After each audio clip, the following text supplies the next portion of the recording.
자, 여러분의 삶이 여러분이 받은 복음을 잘 드러내십니까? 자, 오늘날 현대 그리스도인들은 자신이 받은 복음을 삶으로 잘 드러내지 못하는 것이 현실입니다. 자, 그 이유는 여러 가지가 있겠지만 그중 하나는 오늘날 우리가 사는 현대에는 복음을 방해하는 많은 영적 세력들이 존재하기 때문입니다. 자, 제2의 C.S. 루이스라고 불리는 티모시 켈러는 거짓 신들의 세상이라는 책에서 이렇게 현대사회를 이렇게 얘기합니다. 현대사회는 우상을 만들어내는 공장이다. 그러니까 우상이 어마어마하게 많다는 거죠. 만들어내는 공장이다. 그렇게 한마디로 표현을 합니다. 자, 그러면서 무엇보다 무엇인가 빠지고 사로잡힌 시대에 살고 있다는 것이다. 자, 어두운 영과 유혹하는 역사의 영이 전대미문으로 증폭되어 있는 시대에 살고 있다. 현대 문명이 발달하고 사람들이 똑똑한 것 같아도 여전히 어두운 영과 유혹하는 역사의 영에 의해서 사람들에게 혼잡하게 살고 있습니다. 자, 이런 점에서 오늘날은 그 옛날 로마 제국의 폭압에 버금가는 최악의 시대, 또 위험한 시대라고 할 수 있다고 그렇게 진단합니다. 자, 많은 것들이 짝퉁 하나님으로 둔갑해 진짜 하나님의 자리를 떡하니 꿰차고 있다는 것입니다. 예를 들어 인생의 좋은 것들, 가지고 싶은 것들, 누리고 우쭐해지고 싶은 것들, 내가 우월하다는 환상을 선사하는 것들 등입니다. 자, 그러한 것들은 잠시 동안은 우리 영혼의 목마름을 풀어주는 듯 합니다. 그러나 그러한 것들이 사실은 우리의 삶의 몰락을 재촉하고 있다는 것입니다. 따라서 티모시 켈러는 이 책을 통해서 우리의 신앙을 다음과 같이 재정의합니다. 거짓 신들이 차지한 위치를 참신에게 드리는 것이 바로 진정한 신앙이고 참된 삶의 방식이다라고 재정의를 하고 있습니다. 우리 안에 살아가면서 거짓 신들이 차지한 위치, 이것을 다시 참신이신 하나님께 다시 드리는 것, 그것이 바로 진정한 신앙이라는 것입니다. 자, 오늘 본문은 바울의 서신 중 하나인 골로새서 안에 있는 말씀입니다. 자, 골로새서는 에베소, 빌립보서, 빌레몬서와 함께 바울의 옥중 서신으로 불립니다. 이렇게 로마 감옥에서 보낸 옥중 서신이 빌립보서, 에베소, 골로새, 빌레몬서인데 그 중에 하나 골로새서로서 이 지역에 보낸 서신입니다. 자, 옥중 서신은 바울이 로마 옥중에서 로마 황제의 재판을 기다리며 2년 동안 연금 생활할 당시 기록된 서신들을 일컫습니다. 자, 그러니까 로마 감옥에서 썼다는 말입니다. 당시 골로새 교회는 혼합주의적 생체가 강한 이단들이 난무하고 있었습니다. 따라서 사도 바울은 골로새 지역의 교회를 향해 오직 예수 그리스도만이 유일무이한 만왕의 왕이시며 구주시라는 사실을 가르쳐야만 했습니다. 그리고 이단을 배격하여 성도다운 삶을 살도록 권면해야 할 그런 필요가 있었기 때문에 이 서신을 쓴 겁니다. 자, 오늘 본문 다시 한번 제가 한번 읽겠습니다. 골로새 2장 6절 7절. 그러므로 너희가 그리스도 예수를 주로 받았으니 그 안에서 행하되 그 안에 뿌리를 박으며 세움을 받아 교훈을 받은 대로 믿음에 굳게 서서 감사함을 넘치게 하라 라고 말씀하고 있습니다. 자, 왜 내 삶이 내가 받은 복음을 드러내야 할까요? 그 이유는 하나님께로부터 받은 그 은혜를 누리고 그분의 영광을 널리 펼치는 것이 바로 인간의 존재의 이유이기 때문입니다. 자, 미국 워싱턴 DC 중심부에 있는 맥림 바이블 교회의 담임 목사 데이비드 플랫 목사는 레디컬이라는 책을 썼는데 아주 베스트셀러인 책입니다. 자, 이 책에서 이렇게 적고 있습니다. 우주의 역사가 시작된 순간부터 하나님의 목적은 단 하나, 바로 그 단 하나는 뭐냐? 거룩한 백성을 축복하셔서 모든 민족들이 그분의 구원을 보고 영광을 돌리게 하려는 것이다 라고 그렇게 적고 있습니다. 자, 이것을 지지해주는 하나님의 말씀을 한번 보겠습니다. 베드로전서 2장 9절 말씀 제가 한번 읽겠습니다. 그러나 너희는 택하신 족속이요 왕같은 제사장들이요 거룩한 나라요 그의 소유가 된 백성이니 이는 너희를 어두운 데서 불러내어 그의 기이한 빛에 들어가게 하신 이의 아름다운 덕을 선포하게 하려 하심이라. 예. 자, 우리 예수 믿는 사람은 택하신 족속이고 왕같은 제사장들이고 거룩한 나라고 그분의 소유에 된 그런 백성인데 그렇게 된 그렇게 신분의 변화가 있는 그 이유는 그것은 바로 우리를 놀라운 빛 가운데로 인도해주신 하나님의 놀라운 능력을 널리 찬양하는 데 있다라고 그렇게 말씀하고 있는 것입니다. 자, 사랑하는 남부중학교 성도 여러분, 우리의 신앙생활은 영적 싸움입니다. 사이비 이단에 빠진 사람들이 왜 쉽게 돌아오지를 못합니까? 바로 영적인 문제이기 때문입니다. 자, 골로새 교회에서도 이러한 도전이 있었습니다.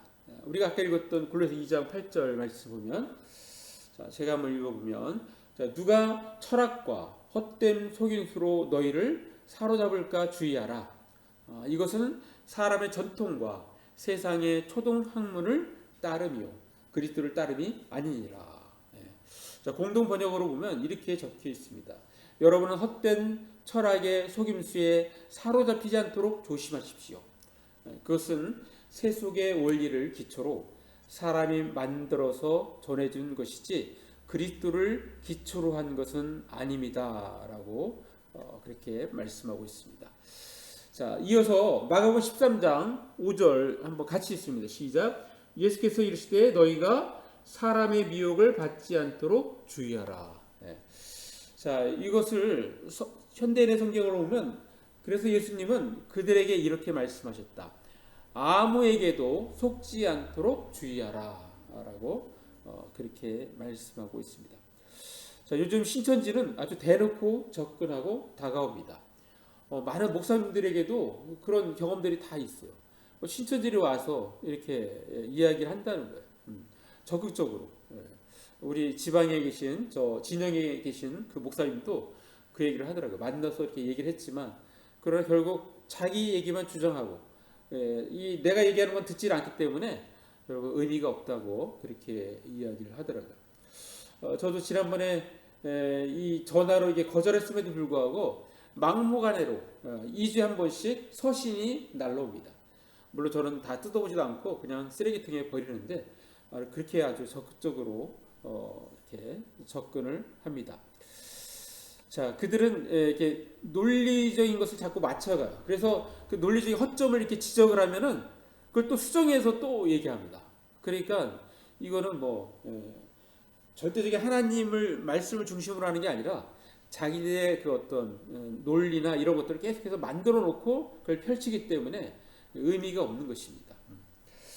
자, 우리는 우리의 삶이 우리가 받은 복음을 잘 드러내야 합니다. 자, 여기서 복음이라는 것은 무엇입니까?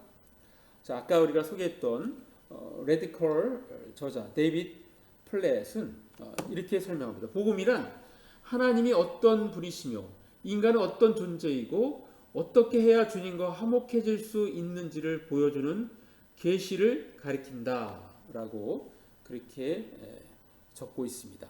그러니까 하나님이 어떤 분이시지, 또 사람은 어떤 존재인지, 그리고 하나님과 사람을 어떻게 화목시킬 수 있는지 그것을 보여주는 계시, 그것이 바로 복음이라는 것입니다. 자, 우리가 말씀 한번 보면은 로마서 1장 2절 말씀. 자, 이 복음은 하나님이 선지자들을 통하여 그의 아들에 관하여 성경에 미리 약속하신 것이다. 그의 아들 바로 예수님에 관하여 성경에 미리 약속하신 것, 그것이 바로 복음이라는 것입니다. 자, 우리는 지금 내 삶이 내가 받은 복음을 드러내야 합니다라는 제목의 설교를 듣고 있습니다. 자, 그렇다면 우리는 어떻게 할까요? 두 가지를 말씀드립니다. 첫 번째는 매일 복음을 전하기로 결단해야 합니다. 한번 읽습니다. 시작. 매일 복음을 전하기로 결단해야 합니다. 자, 우리가 잘 아는 말씀 마태복음 28장 19절 말씀 보면 그러므로 너희는 가서 모든 민족을 제자로 삼아 아버지와 아들과 성령의 이름으로 침례를 베풀고, 자, 그런 말씀인데, 자, 이 말씀을 아까 그 레디컬 그 책에서는 이렇게 이야기를 하고 있어요. 자, 제자를 삼으라는 말씀은 와서 복음을 들으라고 부르는 것이 아니라 가서 복된 소식을 나누라는 명령이다. 더 적극적인 의미로 이렇게 해석을 하고 있습니다. 언제 어디서나 온몸으로 복음에 순종하며 살며 또한 전파하라는 가르침이라는 것입니다. 자, 계속해서 이 레디컬 저자가 책을 썼는데 복음이 울다라는 책을 썼습니다. 자, 이 책은 이 목사님이 히말라야 고산지대에 사역하고 있는 지인 에런을 만나서 그와 함께 일주일간 트레킹을 하게 되는데, 그 지역에 사는 사람들의 그 말로 표현하기 힘든 그러한 모습으로 처참하고 비극적인 영적 실태를 목격하게 된 것을 책으로 이렇게 출판한 것이 바로 이 책입니다. 이 책에서 직접 눈으로 본 실상을 적고 있는데요. 저자는 우리에게 이렇게 도전합니다. 당신 주변에는 하나님에게서 멀어져 영원한 고통을 향해 가는 사람들이 수두룩하다. 그리고 당신은 바로 이런 문제를 감당할 수 있는 해결책을 손에 쥐고 있다. 우리는 해결책을 손에 쥔 사람들이에요. 그러니까 우리가 그들을 찾아가서 그 해결책을 제시하고 그들이 그 고통 가운데서 나올 수 있도록 도와줘야 한다는 그런 말입니다. 자, 내 삶이 내가 받은 복음을 드러내야 합니다. 자, 그렇다면 우리는 어떻게 할까요? 두 번째로는 진정으로 그리스도를 따르는 삶이 되어야 합니다. 한번 같이 읽습니다. 시작. 진정으로 그리스도를 따르는 삶이 되어야 합니다. 자, 아까 우리가 읽었던 골로새서 2장 6절 7절 말씀 보면 제가 읽습니다. 다시 한번 읽습니다. 그러므로 너희가 그리스도 예수를 주로 받았으니 그 안에서 행하되 그 안에 뿌리를 박으며 세움을 받아 교훈을 받은 데 믿음에 굳게 서서 감사함을 넘치게 하라. 자, 그 안에서 행하되, 그리고 그 안에서 뿌리를 박는다는 것은 결국 예수를 따르는 삶이 되어야 한다는 것을 말씀하고 있는 것입니다. 자, 아까 소개했던 복음이 울다라는 책에서 이렇게 얘기합니다. 복음을 듣고도 삶이 변하지 않는 우리 때문에 이 땅의 복음, 바로 예수께서 울고 계시다라고 그렇게 적고 있습니다.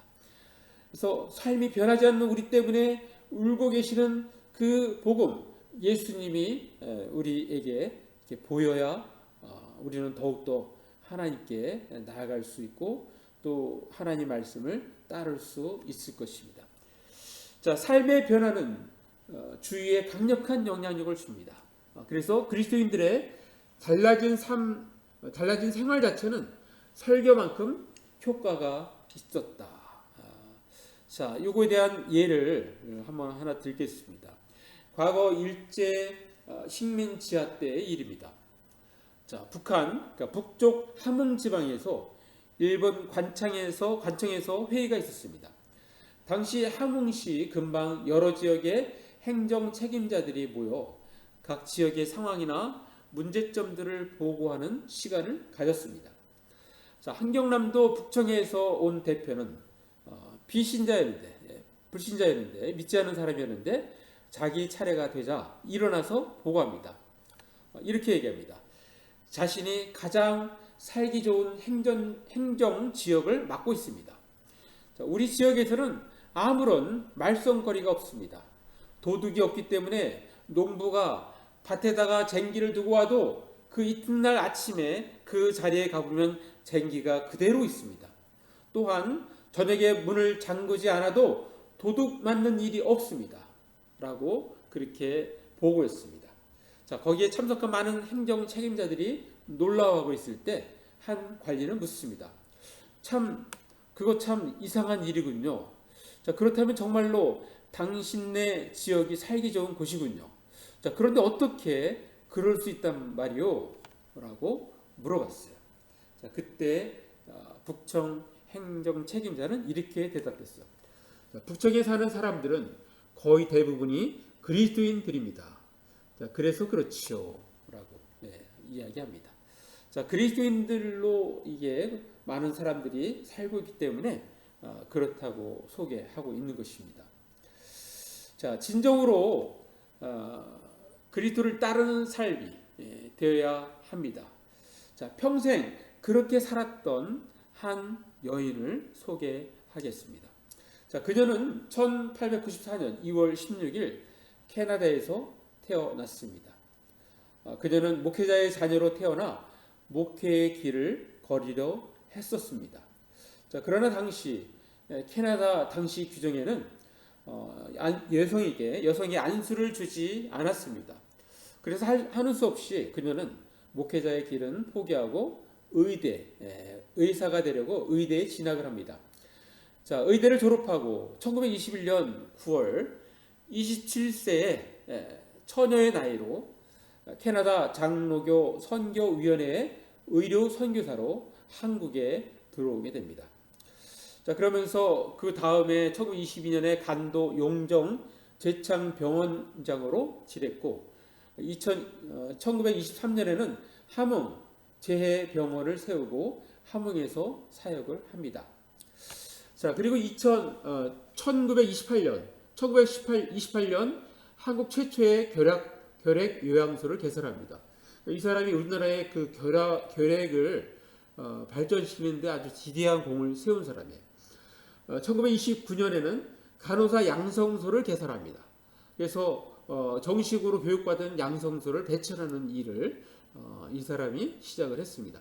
자, 1942년 6월달 일제의회 고국으로 강제 추방됩니다. 자, 그러다가 해방 후가 되어서 이화여자대학교 초대 총장인 김한란 박사의 초청으로 다시 한국에 와서 이화여대 의대 부학장으로 지냅니다. 1951년 2월 달에는 바로 그 공로를 인정받아서 대한민국 정부에서 공로 훈장을 받게 됩니다. 자, 1959년 현 원주 기독병원의 전신인 원주 연합기독병원을 창립을 하고 또 나환자촌 경천원을 설립을 합니다. 그러니까 나환자촌에 대해서도 많은 영향을 주었던 그런 의사이십니다. 자, 그리고 1964년 12월 이후 세브란스 병원에 사실 그 전에는 부원장으로 계셨었는데 의무 기록실에서 근무를 하고 그래서 지금도 그 의무 기록하는 거 그것을 그때 이분이 만들어 놓은 것을 지금도 이렇게 쓰고 있어요. 1968년에는 병원협회 주최 제1회 의무기록관리 강좌를 개최하기도 합니다. 그리고 1975년 81세의 나이로 캐나다 고향에서 소천을 하게 됩니다.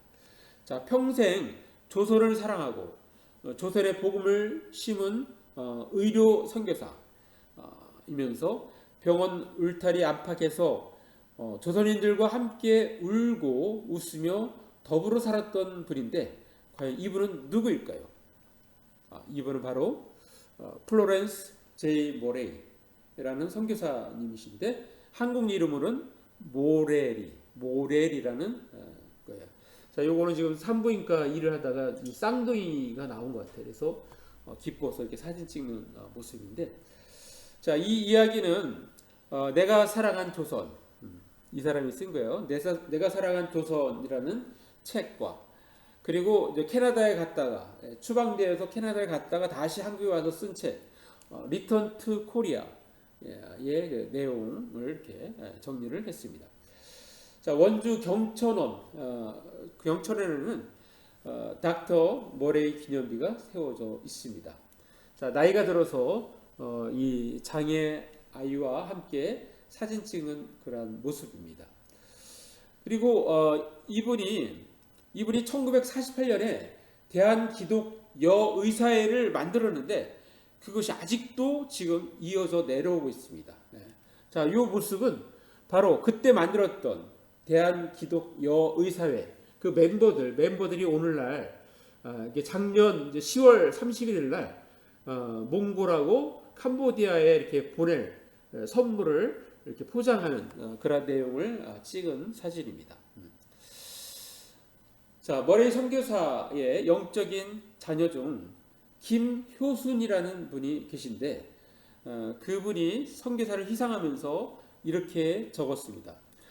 당신은 그 머레이 선교사를 얘기하는 거예요. 당신은 결코 혼자 사는 분이 아니었습니다.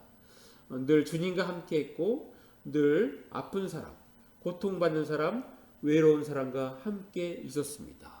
평생 솔로로 그렇게 살았습니다. 또 이렇게 적습니다. 피와 고름과 비명 속에서 언제나 인간을 생각했고 굶주림과 무지와 폭력 앞에서 절망이 늘 눈앞을 가로막았지만 언제나 주님을 바라보며 희망을 잃지 않았던 그 시절이었습니다. 라고 그렇게 회상하고 있습니다. 자, 마무리합니다. 우리는 오늘날 우리 주위에는 우리를 넘어뜨리려고 하는 수많은 유혹과 위험이 있습니다.